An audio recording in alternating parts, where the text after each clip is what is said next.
Go.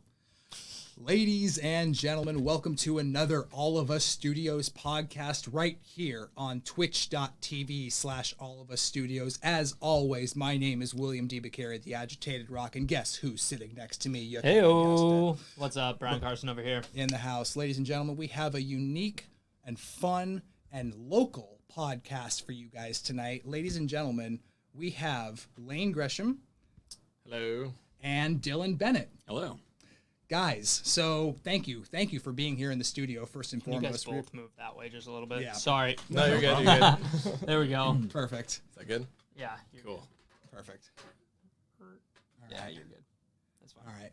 Well, welcome, Sorry, guys. We guys. appreciate you guys being here. Oh, Yeah, thanks. Yeah, absolutely. Glad to be here. Yeah, definitely glad to be here. Very cool. Yeah, I'm glad you reached out to me, Lane, and you were like, hey, I'm ready to dive back into, getting back into my game and redeveloping things. And so I'm looking forward to hearing you talk about your process here and kind of how it all started and all that sort of stuff. So kind of take us through. I mean, you can go as far back as you want. You know what I mean?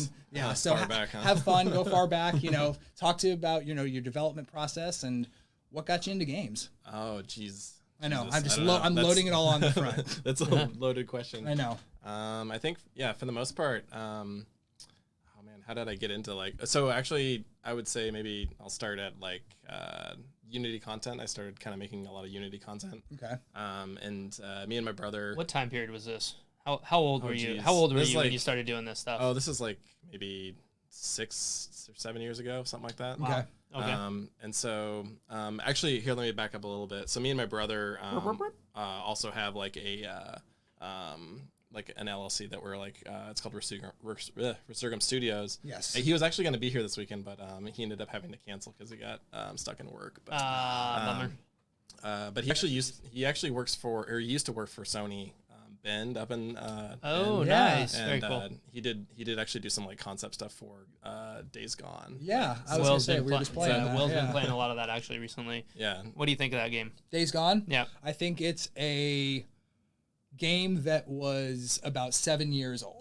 Ah. And I don't mean that in a bad way, but what I mean is that the mechanics are I mean, it there, really the was a game game is that was 7 fun. years old, right? Right, yeah. Okay. But it feels like it's a game that was kind of in a vacuum for about 7 years. Uh-huh. And there are cool concepts, and there's a lot of fun elements to the game. The game is too long, and also I think that it just becomes a little bit too repetitive. Gotcha. Yeah, I haven't actually been able to touch it, but I know he did a lot of concept stuff for them when he was working for them. Actually, if you guys had him on, he would have a whole thing for that. So. Really? Oh, I'm That- sure. That would be cool. Yeah, maybe another time. Yeah, for sure. But so he does a lot of so we kind of do we're kind of somewhat of a duo, but he does a lot of concept art stuff, and I do a lot of game development stuff. I kind of started doing a lot of Unity tools, so physics driven tools is kind of how I got into things. Right. And kind of when so Unity, you can actually sell in the store. They have a store of content that people have a community, and you can either submit content for people to purchase, or you can actually submit it for free. Oh, nice. And so it's kind of one of the, I think, the differentials between Unreal at the beginning of Unreal.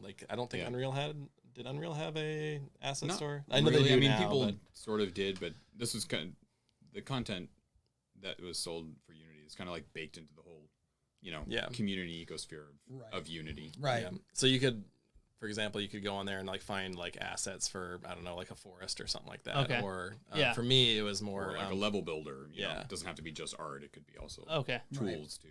Gotcha. So there's a lot of stuff already built in that you can just grab and go. Yeah. Yeah. And then for me, so a lot of the times when people are making physics driven games, there's a lot of coding kind of involved, and a lot of unknowns for if people didn't know how to code. So Let me ask you real quick. Yeah. So what's the game? Is it Call Me Pedro? Do you know the game? My friend. My friend Pedro. Pedro. Have Oh, you yeah, played yeah. that or seen that? The Oh, yeah, physics in no. that look pretty awesome. Oh no, I followed that guy way back. I think right when he started, Yeah, because he would always be putting out gifts all the time, and yeah, I'm glad that he hit it off pretty good. Yeah. Yeah, he's had success from what I could see so